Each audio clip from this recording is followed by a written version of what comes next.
Alrighty guys, so today is Ash Wednesday, and for anyone who observes Ash Wednesday, today starts the 40 days of Lent. And this is also, Ash Wednesday specifically is called Ash Wednesday because you'll see people with ashes on their head.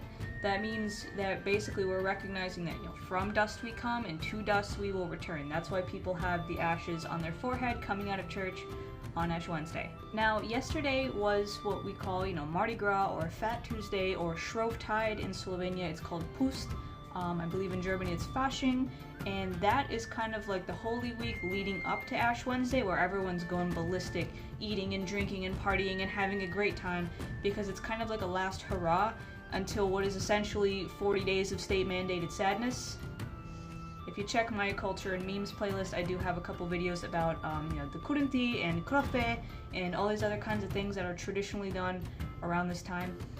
And Easter is on April 9th this year. April 9th. So I don't want to hear any people saying that Easter and the spring equinox are the same. They are not. They're very different things.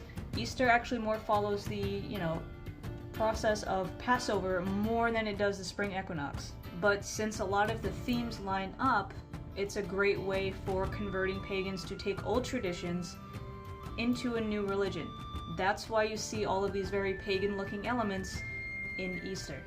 But with Lent, there are three very important things that anyone practicing and observing it needs to know about, and that is that on Ash Wednesday and Good Friday you fast, which varies depending on tradition, and that every single Friday and Ash Wednesday until Easter you abstain from meat, or in some traditions, all animal products. And lastly, you either give something up as kind of like a sacrifice, or you do some kind of act of kindness, some kind of good deed to, really honor Christ and stay solemn and observe this end of the story here, right, as we come up into the crucifixion and resurrection. I grew up Catholic, so since my mom controlled the food in the house, that meant that whether I wanted to or not, I was abstaining from meat on Fridays during Lent. So I would go to school with a peanut butter and jelly sandwich, we'd have fish and chips for dinner, all that kind of stuff. As Catholics, it's a little bit easier. Say for Orthodox people, it's much harder. For Orthodox people, I believe that you fast, like you don't really eat much of anything on the 2 fast days, and you abstain from all animal products. For Catholics, fasting means like 2 small snacks that don't add up to a meal, and like an actual modest meal. And so for me, I am counting a snack as like anything 200 calories or less. If it's a meal, it's got to be at least 300 calories for me. So my first snack of the day is this, chocolate protein thing right here. It's plant-based, so that's good. I did go to the gym, so I still do need some protein. And, later after dinner, I might have like an apple or something, and that's pretty much it.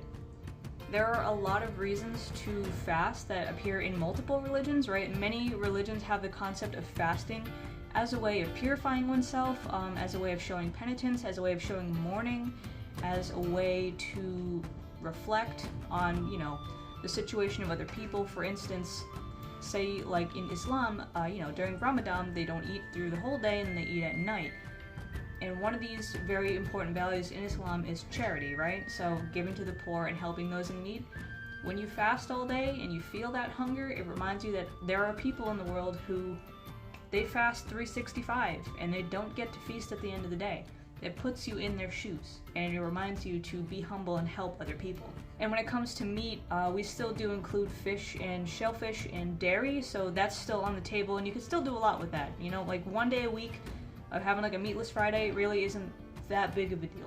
Some examples of meals I like to make include, say, shrimp and peppers, which is really just a modification of my sausage and peppers meal. And I also like to do roasted vegetables, where I just eat the vegetables, and my boyfriend, who is agnostic, I can roast sausages on the side, chop those up, and put them in for him. Today I'm doing something similar in that I'm making like mushroom ravioli, and so I have these chicken sausages that I am going to just put in his plate and leave off of mine, and then tomorrow I can eat the sausage too. No big deal. I also, there's a lot of favorites for New Englanders like me. I do plan on making some clam chowder, so that'll be good, But that is a quick rundown of Lent for anyone who's unfamiliar with it and wants to try it. Feel free, absolutely. If you already ate something with meat in it today, don't worry, you're totally fine. Just, restart and keep going. And then on Easter, that's a celebration. So, see ya.